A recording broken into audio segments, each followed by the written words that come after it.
আসসালামু আলাইকুম। শুভ্র লিখেছেন হুমায়ুন আহমেদ। হাফেজের দোকানের পান খেতে ইচ্ছা করছে। রহমত মিয়া বলল, আপনি ঘরে যান, আমি পান নিয়ে আসব। রহমত মিয়া তীব্র চোখে শুভ্রর দিকে তাকিয়ে আছে। তার চোখ জল করছে। পশুদের চোখে জলজলে ভাব তার এক সময় নাইট গার্ডের চোখেও চলে আসে। পশুদের সঙ্গে কোথাও বোধহয় মিল আছে তাদের। খিলখিল করে কে যেন হাসছে।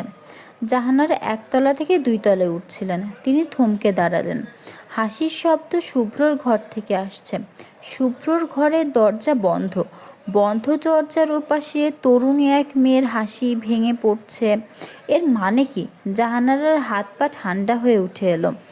এখনও তিনি দোতলায় পুরোপুরি ওঠেননি। 4টা ধাপ বাকি। মনে হচ্ছে এই 4টা ধাপ তিনি আর উঠতে পারবেন না। শেষ ধাপে পা দেওয়ার আগে মাথা ঘুরে পড়ে যাবেন। তিনি বুকে একটা চাপা ব্যথা অনুভব করলেন। বিনু মেয়েটাকে গিয়েছে শুভ্রর ঘরে। রাত 1টার সময় এই মেয়ে তার ছেলের ঘরে কেন থাকবে? আর মেয়ের এত সাহস কে দিয়েছে যে খিলখিল করে হাসবে? জাহানারা শুভ্রর বন্ধ দরজার ঘরে এসে দাঁড়ালেন। হয়তো দরজা বন্ধ না, হয়তো দরজা ভেজানো। জাহানারা দরজার গায়ে হাত রাখলেন। দরজার পাল্লা খানিকটা ভিতরের দিকে সরে গেল। এই তো শুভ্রকে দেখা যাচ্ছে। চেয়ারে বসে আছে, পা তুলে দিয়েছে বিছানায়, আর হাতে বই। টেবিল ল্যাম্পের আলো এসে পড়ছে তার গায়ে। শুভ্র পরেছে সাদা ওপর ফুল তোলা শার্টটা। এই শার্টটা তাকে খুব মানায়। শার্টটা ইস্ত্রি নেই, তার লক্ষ্য করা উচিত ছিল। ঘরে কোনো মেয়ে নেই। ঘরে আর কেউ থাকলে শুভ্র নিশ্চয়ই এত মন দিয়ে বই পড়তো না। যাহার নিশ্চয়ই ভুল শুনেছেন। হয়তো বিনু মেয়েটা তার ঘরে হাসছে। বাতাসে সেই হাসি এমনভাবে ভেসে আসছে যেন মনে হচ্ছে হারামজাদি মেয়ে শুভ্রর ঘরে। জাহানারা দরজাটা একটু ফাঁক করলেন। দরজায় ক্যাচ ক্যাচ শব্দ হলো। শুভ্র দরজার দিকে তাকালো না। শুভ্র শুভ্র বই থেকে মুখ না তুলেই বলল, ভেতরে এসো মা। তুই এখনও ঘুমাসনি? হুম। জাহানারা ঘরে ঢুকলেন। ফাঁকা ঘর। তিনি লজ্জিত বোধ করলেন। ঘরটা তো ফাঁকাই থাকবে। তিনি কি ভাবছিলেন কেউ একজন ঘরে বসে থাকবে? ছি ছি। শুভ্র কি এমন ছেলে? সে তার নামের মতোই শুভ্র। এত মন দিয়ে কী বই পড়ছিস? প্রাচীন কথামালা। সেটা আবার কি? প্রবচন। উদাহরণ দিলে বুঝবে। এটা একটি আরবি প্রবচন হলো, if you meet a blind man, kick him, why should you be kinder than God? বুঝতে পারলাম না। মনে করো তুমি রাস্তা দিয়ে হেঁটে যাচ্ছ, হঠাৎ একটা অন্ধ লোক দেখলে, তখন তোমার তাকে লাথি মারা উচিত? কেন? কারণ আল্লাহর চেয়ে বেশি দয়ালু হবার তোমার দরকার নেই। এখনও তো কিছু বুঝলাম না। থাক, বুঝতে হবে না, এটা শুধু মনে রাখলেই চলবে। আমি যখন অন্ধ হয়ে যাব তখন আমাকে দেখলেই হয় লাথি দিবে, নয় নড়ে চড়ে বসবে, না হয় চর বসাবে। এইসব কি কথা? কি ধরনের কথা? এইসব কি ধরনের কথা? তুই অন্ধ হবি কেন? কোন দুঃখে হবি? আর তোকে আমি খামাখা চড়লাথি বা মারবো কেন? শুভ্র মিটমিট করে হাসছে। মানুষের হাসি এত সুন্দর হয়। জাহানারা ছেলের সামনে বসলেন। শুভ্র সঙ্গে সঙ্গে পা নামিয়ে নিল। জাহানারা বললেন, আমি 1তলা থেকে 2তলায় উঠছি, হঠাৎ মনে হলো তোর ঘর থেকে হাসির শব্দ আসছে। মনে হলো একটা মেয়ে যেন খিলখিল করে হাসছে। তোমার বুকে একটা ধাক্কার মতো লাগলো, তাই না মা? ধাক্কার মতো লাগবে কেন? রাত 1টার সময় তোমার ছেলের ঘরে একটা হাসির শব্দ ভেসে আসছে। তোমার তো মা হার্ট অ্যাটাক হবার কথা। আমার সম্পর্কে তো ধারণা কি বলতো শুভ্র? তোমার সম্পর্কে আমার ধারণা হচ্ছে তুমি খুবই সন্দেহপ্রবণ একজন মহিলা, তবে সরল টাইপ। আমার মনে যদি কোনো সন্দেহ হয়, সেই সন্দেহ লুকিয়ে রাখার কায়দা কারণও তোমার জানা নেই। তুমি নিজেকে খুবই বুদ্ধিমতী মনে করো। তুমি কিন্তু তা না, বোকা টাইপের মাদার। জাহানারা চুপ করে রইলেন। তার খুবই অবাক লাগছে। ছেলে এত অবলীলায় তার মা সম্পর্কে কঠিন কঠিন কথা বলছে। শুভ্র কি বদলে যাচ্ছে? বদলে যাবার পিছনে বিনু মেয়েটার হাত নেই তো? একজন খারাপ মানুষ অতি দ্রুত একজন ভালো মানুষকে খারাপ বানিয়ে ফেলতে পারে। মা, তুমি কি রাগ করেছো? না। আমার ঘর থেকে যে হাসির শব্দ শুনলে, সেই হাসি কেমন ছিল? মিষ্টি ছিল? জানি না। আরেকবার শুনে দেখো তো মা, মন দিয়ে শুনে আমাকে বলবে হাসিটা কেমন। রেডি, গেট, সেট, 1 2 3 গো। জাহানারা বিস্মিত চোখে তাকিয়ে আছেন। শুভ্র তার পাশে রাখা ক্যাসেট প্লেয়ার কোলে তুলে নিল। বোতাম টেপা মাত্রই খিলখিল হাসির শব্দ শোনা গেল। শুভ্র বলল, ময়নাটাকে শেখানোর জন্য হাসি রেকর্ড করে রেখেছি। ময়নার খাঁচার পাশে এই ক্যাসেট প্লেয়ার রেখে দেব। ময়না অসংখ্যবার এই হাসি শুনবে। তারপর একদিন দেখা যাবে সে হাসতে শিখে গিয়েছে। হাসিটা কেমন মা? ভালো। তোমার মনে কোনো প্রশ্ন থাকলে করে ফেলো। কী প্রশ্ন? অনেকগুলো প্রশ্নই তো তোমার মনে আছে। যেমন রেকর্ড করা হাসিটা কোন মেয়ের, তার পরিচয় কী, বয়স কত, মেয়েটার বাবা কী করেন, বাড়ির অবস্থা কী, ইত্যাদি ইত্যাদি। জাহানারা দুঃখিত গলায় বলল, তুই আমাকে দেখতে পারিস না তাই না? দেখতে পারবো না কেন? আমি তোমার সঙ্গে ঠাট্টা করছিলাম। জাহানারা নিজেকে সামলে নিয়ে ছোট নিঃশ্বাস ফেলে বলল, তোর বাবার শরীরটা আজ আবার খারাপ করেছে। শুভ্র বলল, ও ভাত খায়নি, শুয়ে পড়েছে। উপোস অসুখের জন্য ভালো মা। উপোসী মানুষের অসুখ বিসুখ খুব কম হয়। কে বলেছে? কেউ বলেনি, আমি ভেবে ভেবে বের করেছি। মুনি ঋষিদের অসুখ বিসুখ হয় না, কারণ তারা বেশিরভাগ সময় উপোস থাকেন। খেলেও একবেলা খান। আবার ভিক্ষুকরাও তেমন খেতে পায় না বলে ওদের অসুখ বিসুখও হয় না। ভিক্ষুকদের অসুখ বিসুখ হয় না তোকে কে বলল? আমার মনে হয় আমার ধারণা সব ভিক্ষুকের শরীরের দিক দিয়ে খুব ফিট। সারাদিন হাঁটাহাঁটি করতে ভালো এক্সারসাইজ হয়। ভিক্ষুকদের ব্যাপারে তুই মনে হয় অনেক কিছু জেনে ফেলেছিস। শুভ্রর মার দিকে ঝুঁকে এসে বলল, মা বলো তো দেখি, আমরা সবচেয়ে বেশি ক্ষমা চাই কাদের কাছে? জাহানারা ভুরু কুঁচকে বললেন, ক্ষমা চাইবো কেন? ক্ষমা চাইবার মতো অপরাধ কি করলাম? অপরাধ না করেও ক্ষমা চাও? বলো দেখি কার কাছে? আল্লাহর কাছে? না, হয়নি। ভিক্ষুকের কাছে। দিনের মধ্যে অনেকবার তোমাকে বলতে হয়, মাফ করো, ভিক্ষা নেই। তুমি ক্ষমা প্রার্থনা করো ভিক্ষুকের কাছে, তাই না? জাহানারা চুপ করে আছেন। শুভ্র হাসছে। সে ক্যাসেট প্লেয়ার আবার চালু করেছে। ক্যাসেটের মেয়েটাও হাসছে। জাহানারার চোখে পানি এসে যাচ্ছিল। পানি কেন আসছে কে জানে। চোখে পানির মতো আসার মতো কোনো ঘটনা তো ঘটেনি। তিনি চট করে উঠে দাঁড়ালেন। ঘরের এক কোণায় কালো পর্দায় ঢাকা ময়নার খাঁচা। লোকজনের কথাবার্তা বেচারে ঘুম ভেঙে গেল। সে কয়েকবার ডানা ঝাপটালো, তারপর পরিষ্কার গলায় বলল, শুভ্র ভাত খাইছো? শুভ্র ভাত খাইছো? শুভ্র ভাত খাইছো? মোতায়ের সাহেব এতক্ষণ কাত হয়েছিলেন, এখন চিত হলেন। এই সামান্য কাজটা করতে গিয়ে তার বুক ধড়ফড় করতে লাগলো, কপালে ঘাম জমল। এর মানে কি? তিনি কি মারা যাচ্ছেন? দরজার বাইরে কি আজরাইল এসে দাঁড়িয়েছে?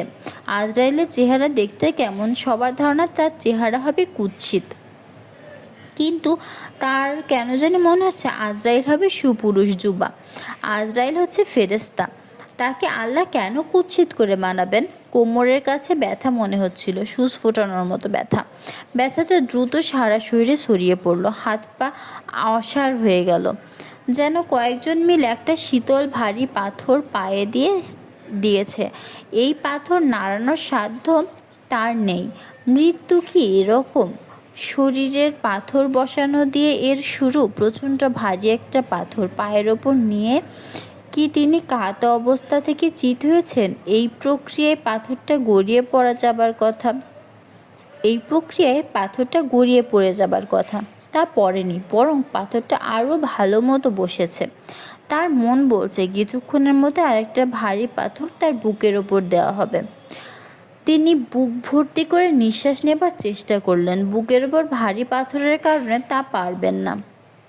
তিনি যতই নিঃশ্বাস নেবার চেষ্টা করবেন, পাথর ততই চেপে বসবে। বিছানায় শুয়ে শুয়ে তার মৃত্যু হবার কথা না। ভাই পাগলাপি তাকে স্পষ্ট বলে দিয়েছে, তার মৃত্যু হবে অ্যাক্সিডেন্টে। অ্যাক্সিডেন্ট মানে অ্যাক্সিডেন্ট? তিনি জিজ্ঞাসা করলেন, কী রকম অ্যাক্সিডেন্ট? রোড অ্যাক্সিডেন্ট না অন্য কিছু? ভাই পাগলাপির মিচিমিচকে হাসতে হাসতে বলেছিলেন, অন্য কিছু। অনেক রক্ত বাইর হবো, বুঝছোস? রক্তের মধ্যা তুই স্নান করবি। মোতাহের সাহেব চিন্তিত এবং ভীত গলায় বলছিলেন, হুজুর, আমার জন্য একটু দোয়া করবেন। ভাই পাগলাপির পিচ পিচ করে একদলা থুতু ফেলে দিলেন। দূর বেটা, আমি দোয়া করি না, আমি দোয়া কইরা কোনো ফায়দা নাই। আল্লাহ পাক তার চিকন কলম দিয়া তোর কপালে যা লিখেছেন তাই হইব। তোর কপালে যদি লেখা থাকে মৃত্যুর আগে গরম রক্ত দিয়া স্নান করবি, তাই হইব। দোয়া না করলেও হইব, দোয়া করলেও হইব। খামাখা সময় নষ্ট কইরা ফায়দা কি? ভাই পাগলা পীর ভাই পাগলা পীর সাহেবের কথা মিথ্যে প্রমাণিত হতে যাচ্ছে। তিনি মারা যাচ্ছেন, কাজে তিনি পীর সাহেবকে গিয়ে বলতে পারবেন না, হুজুর আপনার কথা সত্যি হয় না, আমার মৃত্যু হয়েছে বিছানায়। সবাই বলে ভাই পাগলা পীর সাহেবের কথা কখনো মিথ্যা হয় না। এইবার কেন হচ্ছে? তার পানির তৃষ্ণা হচ্ছে। তিনি এই তৃষ্ণাকে অগ্রাহ্য করার চেষ্টা করছেন। মৃত্যুর আগে তৃষ্ণায় বুক ফেটে যাবার মতো হয়, কিন্তু তখন পানি খাওয়া যায় না, পানির স্বাদ নষ্ট হয়ে যায়, পানি তিতা লাগে। মোতাহের সাহেব তার স্ত্রীকে ডাকার চেষ্টা করলেন, গলা দিয়ে স্বর বের হচ্ছে না। একজন ডাক্তার ডাকা দরকার, হাসপাতালে তাকে নেবার প্রয়োজন হতে পারে। ড্রাইভার কি আছে? এই ড্রাইভারের 24 ঘন্টা ডিউটি। রাতে তার একতলায় কোনার ঘরটায় শুয়ে ঘুমানোর কথা। তিনি খবর পেয়েছেন প্রায়ই সে তা করে না, বাইরে রাত কাটিয়ে ফজরের নামাজের সময় উপস্থিত হয়। আজও হয়তো সে নেই। হাসপাতালে তিনি যেতে চান না।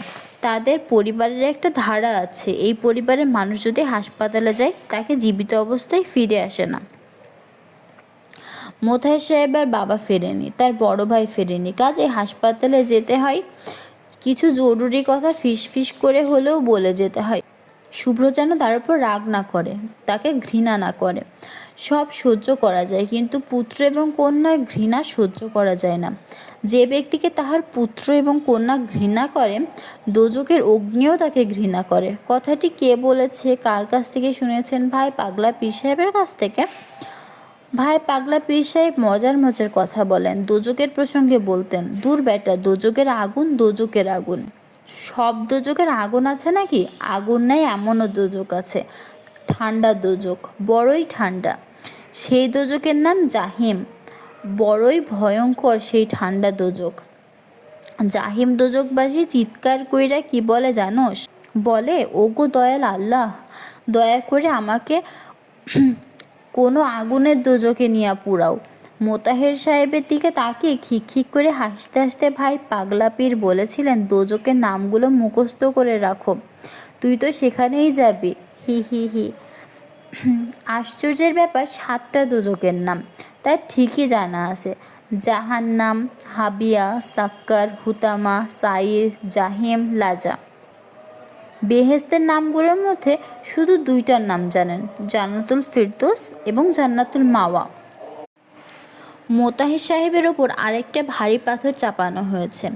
এই পাথর আগেরটার মতো না, এর ওজন বাড়ে কমে।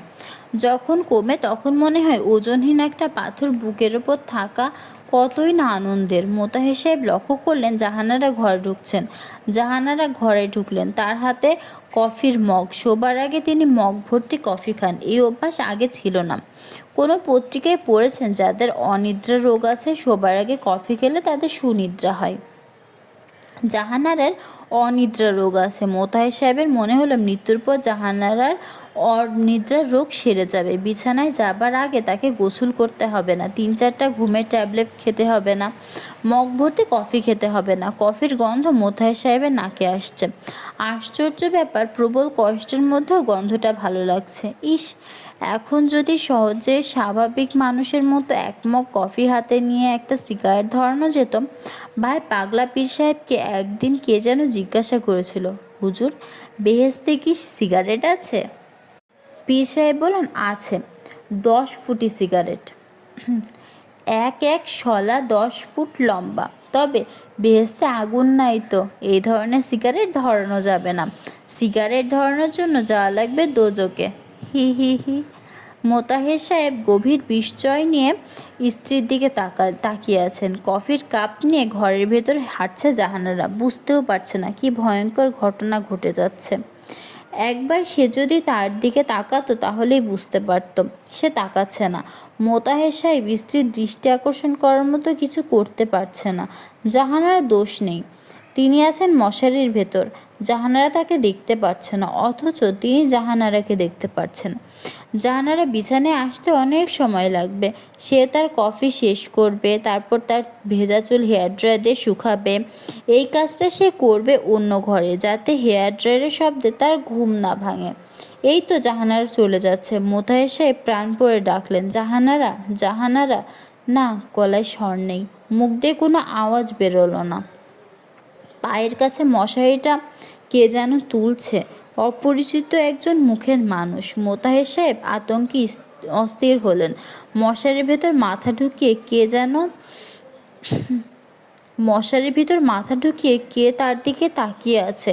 মাথার কাছে মশারিটা এখন উঁচু হচ্ছে, আর কেউ মাথা বের করে তাকিয়ে আছে। এই তো আরেকটা মুখ দেখা যাচ্ছে, এই মুখটা অচেনা। দুজনই তাকিয়ে আছে তার দিকে। তার দৃষ্টিতে ভালোবাসা নেই, মমতা নেই, করুণা নেই। পায়ের ডান পাশে মশারি উঁচু হচ্ছে, তৃতীয় একজনের মাথা দেখা যাচ্ছে। মোতাহের সাহেব চোখ বন্ধ করার চেষ্টা করলেন, তাও পারলেন না। আতঙ্ক এবং বিস্ময়ে অভিভূত হয়ে তিনি তাকিয়ে রইলেন তার চারপাশে অসংখ্য মুখের দিকে। তাদের সবাইকে তিনি একসঙ্গে দেখতে পাচ্ছেন। এটাও একটা বিস্ময়কর ব্যাপার। হেয়ার ড্রায়ার একঘেয়ে শব্দ তার কানে আসছে। শব্দটা কুৎসিত, কি কুৎসিত! একটা মশা ঠিক তার চোখের সামনে এসে উঠছে। মশারও চোখ আছে, সেই চোখ টানা টানা, মনে হয় কাজল পরানো। মোতাহের সাহেব এই তথ্য আজ প্রথম জানলেন। মশাটা তার চোখের মনির ভেতর ঢুকে পড়ার চেষ্টা করছে। মোতাহের সাহেব ছোট্ট একটা নিঃশ্বাস ফেলে গভীর অতলে তলিয়ে গেলেন। মোতাহের সাহেব মারা গিয়েছেন। এই ব্যাপারটা ধরা পড়ল সকালে। জাহানারা না, কাজের মেয়ে চানে ডাকতে এসে হতভম্ব গলায় বলল, খালুজান, কি হয়েছে? জাহানারা বাথরুম থেকে বললেন, চায়ের কাপ পিরিচ দিয়ে ঢেকে রেখে চলে যা, চিৎকার করে ঘুম ভাঙাবি না। কাজের মেয়ে তখন হাত থেকে চায়ের কাপ ফেলে বিকট চিৎকার করলো। জাহানারা ভেজা শরীরে বাথরুম থেকে বের হলেন। মোতাহের সাহেবের মুখের দিকে কিছুক্ষণ তাকিয়ে দৃষ্টি ফিরিয়ে নিলেন। মানুষটা এখন মারা যায়নি, অনেক আগেই মারা গিয়েছে। তিনি সারা রাত মৃত মানুষটার পাশে নিয়ে শুয়েছিলেন। রাতে জাহানারা ঘুম ভালো হয় না, কিন্তু কাল রাত্রে তার সুনিদ্রা হয়েছে। শেষ রাত্রে বৃষ্টি নেমে ঘর ঠান্ডা হয়ে গিয়েছিল। তার পায়ের কাছে রাখা পাতলা চাদর গায়ে দিয়েছেন। শুধু নিজের গায়ে দেননি, স্বামীর গায়েও তুলে দিয়েছেন। একজন মৃত মানুষের সঙ্গে একটা চাদরের নিচে রাত কাটিয়েছেন, কি ভয়ঙ্কর কথা! জাহানারা শরীরে কীরকম যেন করছে, পেটের কাছে পাক দিচ্ছে। তিনি ছুটে গিয়ে বেচিং ভর্তি করে বমি করলেন। কি ভয়ঙ্কর বমি! মনে হচ্ছে পাকস্থলী উঠে আসছে। বিনু ছুটে এসে তাকে ধরছে। মনে হচ্ছে কিছুক্ষণের মধ্যে তিনি অজ্ঞান হয়ে যাবে। ভয়ে তার শরীর কাঁপছে। শুভ্রর বাবা মারা গেছেন, তার জন্য ভয় না, এক চাদরের নিচে মৃত মানুষকে নিয়ে শুয়েছিলেন, সে কারণে ভয়। ভয়টা কিছুতেই যাচ্ছে না। খবরটা শুভ্রকে দিতে হবে। কিভাবে দেবেন? শুভ্রই বা খবর শুনে কি করবে? চিৎকার করে কেঁদে উঠবে? কেঁদে উঠবে তো অবশ্যই, কিন্তু তার নিজের কান্না আসছে না কেন? দরজার কাছে বিনু দাঁড়িয়ে আছে। সকালের নরম আলোয় সব কিছু দেখতে সুন্দর লাগে, বিনুকেও দেখতে সুন্দর লাগছে। শুভ্রর মনে হলো বিনু গোসল করেছে। মেয়েরা গোসল করলে তাদের চেহারা এক ধরনের স্নিগ্ধতা চলে আসে। শুভ্র স্বাভাবিক গলায় বলল, বিনু, তুমি কি গোসল করেছ? বিনু বলল, না, তোমাকে দেখে মনে হচ্ছে এইমাত্র গোসল করলে। বাইরে দাঁড়িয়ে আছো কেন? ভিতরে এসে বসো। বিনু ভিতরে ঢুকলো না। বিনু খুবই অবাক লাগছে। এই মানুষটা কিছুক্ষণ আগে তার বাবা মারা গিয়েছে খবর শুনেছে। চিৎকার করে কাঁদছে না, হইচই করছে না, চেয়ারে গায়ে এলিয়ে বসে না, কথা বলছে খুব স্বাভাবিক ভঙ্গিতে। বিনু, জি, চা খেতে ইচ্ছে করছে, চা খাওয়াতে পারবে? বিনু কিছু বলল না, আগের জায়গাতেই দাঁড়িয়ে রইল। শুভ্র বলল, আচ্ছা বিনু, আমার আচরণ কি তোমার কাছে খুব অস্বাভাবিক লাগছে? বাবা মরে গেছেন এই খবর শোনার পরও চুপ করে বসে আছি, এখনও তাকে দেখতে যাইনি। সত্যি করে বলো, তোমার কাছে অস্বাভাবিক লাগছে? লাগছে। আমার নিজের কাছেও কিন্তু লাগছে না। বড় ধরনের দুঃখ বা বড় ধরনের আনন্দ মানুষ নিতে পারে না। বড় ধরনের ঘটনার মুখোমুখি হলে মানুষ রোবটিক আচরণ করে। আমি রোবটিক আচরণ করছি, তার মানে এই না যে আমি বাবাকে ভালোবাসি না। খাঁচার ভিতর ময়নাটা খচমচ করছে। শুভ্র তাকিয়ে আছে ময়নার দিকে।